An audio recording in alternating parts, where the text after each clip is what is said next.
gobolka Saraare oo gobolkaygii waa meeshaan u dhashay waa meesha ka dhashay anigu reer Saraareed baa way Saraar gunteed ba ku dhashay aad iyo aad baan idin salaamaya waxa kale oo jira xiriir gaar ah ayaa naga dhaxeeya wasaaradda anigu aan maamulo iyo gobolka Saraar waxa naga dhaxeeya horumar baa naga dhaxeeya horumarkaasi waxa weeye muddo socday imka sanad buu socday shidaal baaris ballaaran oo baaxad leh ayaa ka socota gobolka Saraar oo imika soo gabagaboobaysa aad iyo aad waxaan idinka mahad celinayaa marka hore reer Saraareed inaad si fiican hawshaan noola qabateen oo aan nala qacan qabateen imikana hawshii ay gabaabsi ku jirto soo dhawaanayso waxqabadka dowladda kulmiye uu madaxa ka yahay Axmed Maxamed Maxamuud Silaayo waxyaabo badan ayuu u taray gobolkan waynu ku baraanay waxyaabo badan buu qabtay waxqabadkaasi wuu ballaaran yahay waxqabad ballaaran oo kalena wuu hadhsan yahay cidda ka sugaysaanay wixii uga bartay waxqabadkana waa dawladda kulmiye waanu rabnay inay xukunka ku soo noqoto Soomaa waxyaabaha inoo qorshaysan waxa weeye reer Saraareed iyo reer Caynabow magaaladani waa magaalo taariikhi ah waa magaalo taariikh badan leh waa magaalo aad iyo aad maalinka maanta cod badan laga filayo kulmiye ka filayo oo aan lagu gorgortamayn magaaladu waxa weeye waxa la doonayaa in halka imika sida tahay inay biin noqoto ayaa la doonayaa waxa loo baahan yahay wixii horumar ee dib uga dhacay in dawladda soo socotay kulmiye qabsanaysa ay hor uga mariso ma sha Allah shidaalka insha Allah ka shaqaynayno waxaanu rajo weyn ku qabnaa inuu shidaal inoo soo baxo aadna waa looga faa'iiday shaqaalaha haday noqoto contract haday noqoto isagoo waxba inoo soo bixin ayaynu aad uga faa'iidnay maxaad u malaynaysaa markuu shidaal inoo soo baxo Caynabe say noqonaysaa samaday maraysaa Caynabe samada waa waxyaabaha iyo waxqabadka aynu ka filano kulmiye 2 kulmiye wax badan baa ka aragteen kulmiye 2 na wax badan oo inta ka sii badan baa arki doontaan ma sha Allah annagu dawladda kulmiye aad iyo aad baan ugu shaqaynay xagga amniga farxad way waxay noo tahay inuu madaxweynihii waqtigiisii ugu dambeeyay isagoo maraya in wixii maalinka maanta amni darro dalka ugu dambeysay aan moogtay muxuu ah in la mideeyo dalka la soo afjaray oo maanta waxa weeye xasilooni iyo amni dalka maalinka maanta daraf ila daraf uu galayo taasna runtii waxa weeye kulmiya keenay waxaan markaa leenahay war annagu waxqabad baanu wadnaa waxqabadkaasi waxa weeye midkii aad barateen waana mid aad idiin soo socdo kale oo baranaysaan insha Allah taala waxaanu markaa runtii aad iyo aad idinkula dardaarmaynaa annaga waftiga idinkaga yimi Burco in kaarka ma dhaweyta leedin tusayay inay ilaashataan waxa laga hadlayaa kaarka dad baa doonaya inay iibsadaan bay doonayaan khiyaamo qaran weeye taasi waa khiyaamo qaran in kaarkaaga la iibsado ciidii lagu qabto 25 sano ilaa 30 sano galaysa oo xariga ilaaliya kaarkiina ilaashta maalinta cod bixintana waxa weeye waxaasoo shacab ah haysataan oo taageerayaal xisbiga kulmiye ah haysataan waa inuu cod isu bedelaa maalinta ay cod kaliya ayaa la waayin cod kaliya ayaan la waayin maalinta waxaan hadalkayga ku soo afsharayaa wax yar baa inooga hadhay waqtigii la codaynayay waxaan dhowr 10 casho dhaafsaneen baa inooga hadhay 12 casho inoo hadhsan 12 casho ayaa inoo hadhsan wayna abaabulka aad iyo aad u sare u qaadaan xildhibaanku uu ka hadlayay caynaba wali waxaad moodaa waxyaabo ka yarasiya arrimaha inoo hagaajiya halkan hayaanay quudin wadanayaanu quudin halkan quudi maayo halkan waxaynu markaa ku ballankeenu yahay waxa yahay maalinta codaynta in cod kaliya aan la waayin cod kaliya codad badan baa khadka ka baxaya oo la seexo qof baa seexanaya qof baa xanuunsanaya qof baa meeshii ka codaynaya ka khaldamaya idinku noqon maysan kuwa idinku waxa weeye qof waliba kaarkiisa waxa xagga dambe kaga qoran meeshuu ka codaynayo waa inuu halkaa maalintaa joogaa Somaliland ha noolaato Somaliland ha noolaato Somaliland ha noolaato kulmiye ha guulaysto Assalaamu calaykum warahmatullahi عادنا وحكو سودوي بسم الله الرحمن الرحيم الحمد لله رب العالمين إلهي با محد له isugu keenay caynaba maanta aad waxaan idinku mahadnaqayaa sida ballaaran ee aad u soo baxdeen aad taageeradiina u muujiseen meel kastaba magaalada calan kulmiyaaba ka taagan aad iyo aad baan idinku hambalyaynayaa waxa aan la hadlayaa maaha caynabo uu la hadli maayo waxaan la hadlayaa shacabka jamhuuriyadda Somaliland waxaan idin leeyahay 2 wiig iyaa inooga hadhay maalintii aynu dooranaynay hoggaanka qarankan hoggaamin doona insha Allah bismillaahi kariim صعبك وفرصة ذهبية wax kastaba ka muhiimsan inaad maalintaas samirtaan isuruurisaan codkiinana dhiibtaan uguna ridaan xisbiga kulmiye iyo murashaxiisa mujaahid muuse biixi cabdi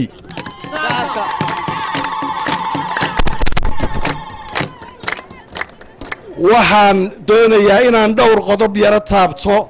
asxaabta qaranka iyo 3 xisbiba waxay shacabka iyo dadka Somaliland ka mudan yihiin karaamo iyo sharaf laakiin wixii dhaliila turxaan la'aan iyo la isugu sheegayaa khudbadii maalintii dhaweyto boorame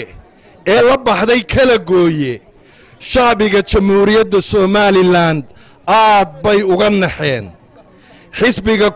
xisbiga wadanina wuxuu ku mutaystay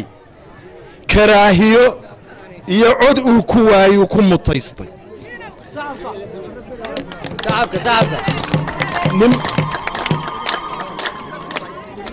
nin aanu saaxiib nahay oo ka mida qabqablayaasha xisbiga wadani yaa wuxuu igu yidhi haddaad xamar soo hadal qaadaan annaguna dagaalkii sokeeyahaanu soo hadal qaadaynaa waxaan ku idhi idinkaa ku waxla haddaad halkaa gaadhaan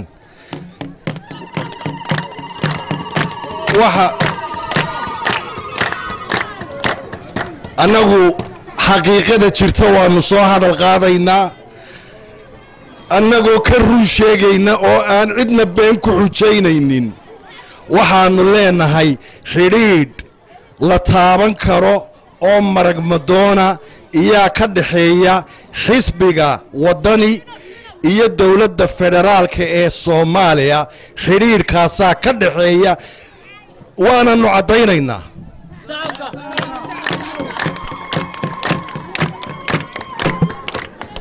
saraakiishooda sare ee xisbiga wadani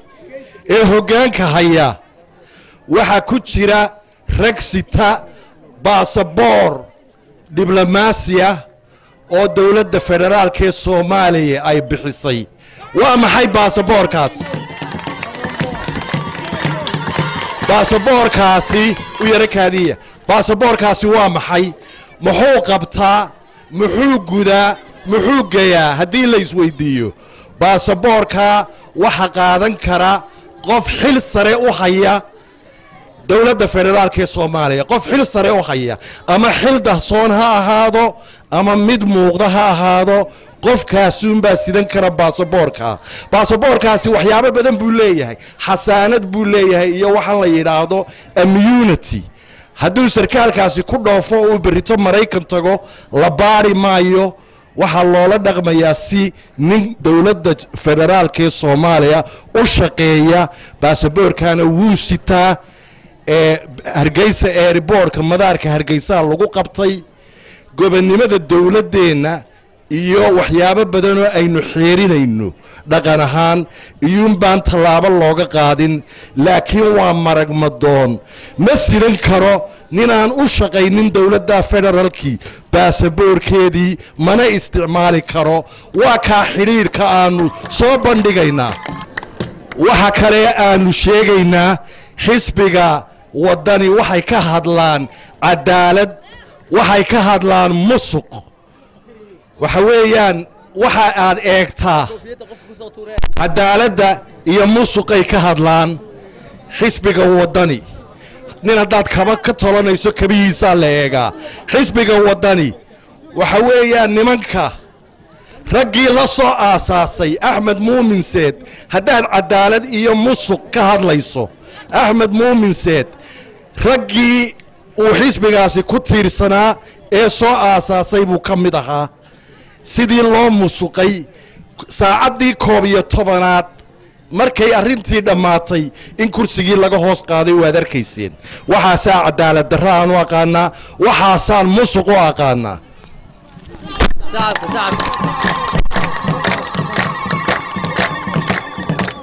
maninka gacantiisii midig iyo xisbiga rukumadiisii ilaashan kari waayay ee cadaalad ku dhaqi waayay iyo cadaalad ummad dhan oo 4 milyan u samayn kara ma jirto waxa weeyaan iyagu waxay ku marmarsiyoodaan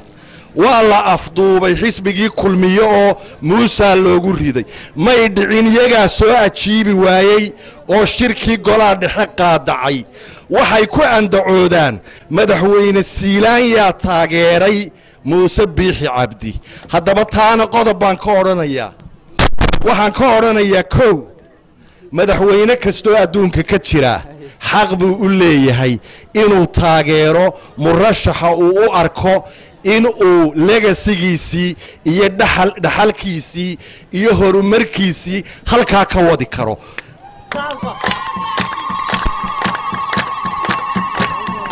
meel kastaba way ka dhacdaa adduunyada Mareykan bay ka dhacdaa Ingiriis bay ka dhacdaa waliba madaxweynayaasha waajib baa saaran maadaama ay mas'uuliyad sidaan inay ku ogaadaan qof xilka gudan kara oo ay kaga tagaan muwaadan ahaan xaq buu u leeyahay reer caynaba kulmiye inaku cidna ku tartamayna hada caynaba tahay cidaynu ku tartamaynaa ma jirto waynu isbaraarujinaynaa waynu iswacyi gelinaynaa waxaynu halkan u nimay inaynu iswacyi gelino inaynu xusbi kale kula tartamno caynaba umaynaan iman caynabi waxay ka mid tahay lafdhabarka xusbiga kulmiye ee aanu cidna kula tartamayn maanta cidna kula tartamayno wadani iyo cidtoona kula tartamayno caynaba taas waa la